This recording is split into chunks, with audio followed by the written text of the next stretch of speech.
Igre po povoljnim cijenama. Instant gaming do 70% sniženja. Posjetite link u deskripciji.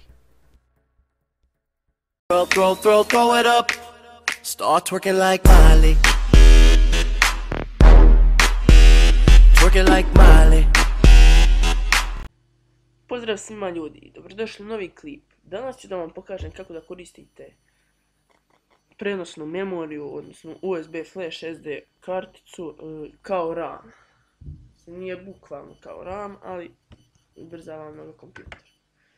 Znači, neka ovo urade oni koji imaju slab računar.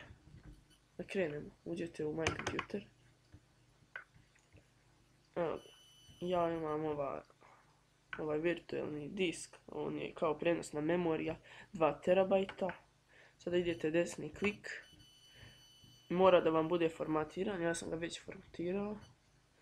Idete properties, ready boost i čekirate ovo use this device, odnosno koristi ovaj uređaj. Ovdje stavite maksimalno, to vam je kao RAM memorija. Idete IP, odnosno primijeni i OK. I evo ga vidite, malo memorija je zauzeta na disku. To je bilo to u ovom klipu, ako vam se svidio ostavite like i vidimo se.